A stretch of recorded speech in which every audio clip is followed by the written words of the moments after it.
get a sense of 2 practices that your team is prepared to continue to play after the long break, the way they were playing going into the break? The practices are great, but yeah, I mean, the first 6 minutes when you bang into guys or you get caught out in your zone, or those are things you can't. There's nothing you can do on a bike or train to get that. You just got to get that first game under your belt, and the first period's definitely the most important for us. Looks like Zub is a good to-go defense partner for Thomas. Yeah. I mean, we weren't sure. We didn't want to put pressure on him, and then also just give him a spot if he's not going to play. So he felt really good yesterday, and again today he looked good. So he's ready to go. What's getting him back kind of mean for you? Well, he can play in all situations, and he can play against the league's best players. And I think he played 15 games or 14 games or something. I mean, it's a huge hole for us. When you've got top end players like the McDavids and these guys that Zuby can handle. Not that anyone can handle these guys, but he can handle big minutes. Can you just offer a sample size on Ridley Gregg? And you had said before the break he was going to get those 4 games. Did you notice any kind of drop off at all in his game from the first to the fourth? Or I mean, I think it'd be easy to say if you asked anyone, most guys dropped off that last game. Both teams probably, right? Heading to the break, that's typical. Good again in practice, speed, good on the power play. So this next little stretch will tell, if the league is, the schedule beats him up or not. But he's a competitive kid, and it's hard not to like everything about him. There was, I'm just trying to always look at congruity of what leads to wins. And remember that conversation you had with DeBrincat and Giroux for like 16 minutes before you went on this win stretch? You talked a little bit about it. Do conversations like that really possibly change the feeling and atmosphere of a team, or at least guys who lead a group? Well, I think the game certainly has changed over the years. I'm from the era when I played, the coach just tells you, and there wasn't a ton of communication, and you just go ahead doing, I don't know what that is, but okay, and you just go, you just go ahead and do whatever they say. And there wasn't a whole lot of communication back and forth. I think there's a lot of respect for players. Myself, anyways, that's been in the league and have played a different system or played offensively with different players. Like DeBrincat playing with Kane. There's no scenario where he'd ever get that same setup. So, what we were talking about offensively is them doing things a certain way, and they played really well, inside of that structure, I'd say. And then you've got to allow their skill set to come out, and that's what they've done. How do you, it's almost impossible, but how do you kind of flip that switch and pick up where you left off? Or well, yeah, it's certainly hard to do, and it's really hard to do against a team that's as hot as these guys. But how many times have I said anyone could beat anyone, whether we're ahead of the team in the standings or the other team's ahead of us? I think certainly the mood is good around here. And again, we're going to start fresh, in the month. And we know we got 10 games. We said the same thing last month. We didn't start great, finished great. And we know what we want to do here, in the month of February. Do you get the impression that the guys got the rest they needed and that they are coming in with a renewed feeling? Yeah, for sure. I think mentally is the biggest thing. I mean, physically they feel it sometimes, but mentally is where's the fatigue sets in on guys. Whether they're, especially, if things aren't going good, the games wear on you and you're squeezing it, but the season's long, and I think those days they got to turn their brain off is perfect. So I'm just going to start with that. How are you feeling after some time off? Yeah, definitely refreshed. It's nice to, take some time to get rested, rest the body, and, just get excited to be back.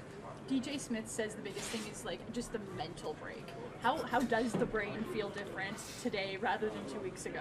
Yeah, for sure. It's, you're always thinking about hockey, and then you get a little break from it. It like I said, refreshes you. You're excited to come back to the rink, see all the guys, and, get back to work. So it's definitely a nice break for us, and hopefully we can keep it rolling. Go ahead. One of the things that changed in this last 4-game win streak was the addition of Greg. You've been playing on the line with him. How have you seen him help your team, but even just grow in these couple games? Yeah, he makes a lot of plays. He's pretty patient with the puck. So he helps our line out a lot, and obviously helps our team. Can pretty much do anything. He's on the PK, he's on the power play. He's definitely a great addition to us, and our line for sure. So it's been fun to play with him. It's okay to ask, what did you do? Was it easy to decide where you went, if you went somewhere, or how you kind of handled a few days? Yeah, I went to the Bahamas with my family, and there were a couple guys down there as well, so got some time with them as well, and just kind of relaxed, took some sunshine.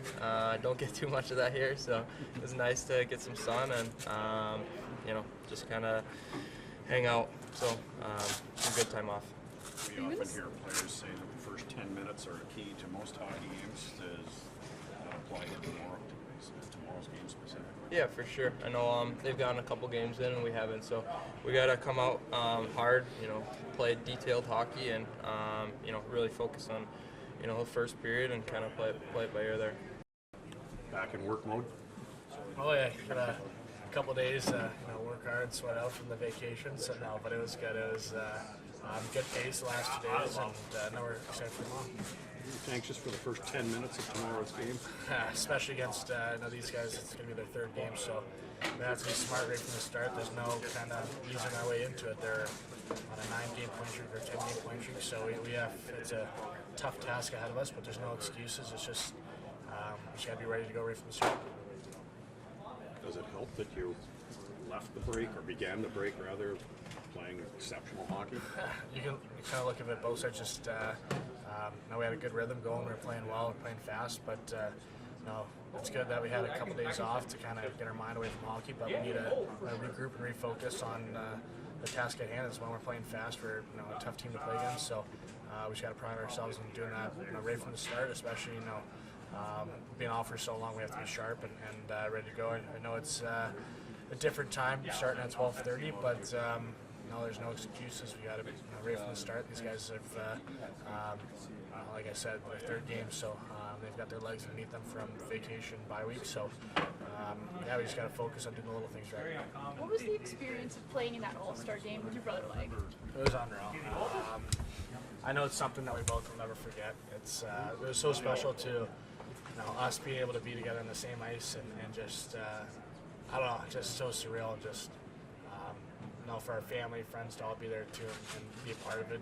They had an impact in our lives and in our careers as well. So to kind of share that with everybody was amazing. It's just something I'll never forget. And you'd never played with him before. You said that. So I mean, on the ice, do you feel like you settled maybe who's the better player by playing on the same team with him? Well, I guess the evidence shows that he was the better player, but no, it was just fun. It just felt awesome. I just every time we're out there, it was just laugh and having fun, and just there's a lot of give and goes making plays, so it was just very special. Kind of pick up where you left off. It's been 10 days since you played a game. Well, I think the way we play, it's a hard way, but we play fast. So just these last 2 practices, we've been pushing the limit here and just trying to get our speed and our conditioning back to where it was. So now we just got to do the little things right, to start before our legs kind of get back. So we just have to grind it out and then just do whatever needs to be done well. When you're a kid, you're taking all these photos with stars who are still stars, and now you're taking photos with them as a star yourself. I mean, I don't think that ever becomes commonplace, but what do you think when you look at little Brady and now big Brady getting these great opportunities? Yeah, we thought it was important going into the weekend for Matt and I, kind of get those pictures from when we were younger and to where we are now. It's just, I don't know, it's just those guys, the guys we looked up to growing up and what they've done for this league and how they're still impactful players at at the age they are. So it's something to look up to, and we thought it would kind of be funny to share that, and they said that they remember seeing it, the old pictures floating around social media. So maybe they had a good kick out of that one, but no, it's just so special, and just to share that weekend with those guys that we looked up to, it was pretty awesome.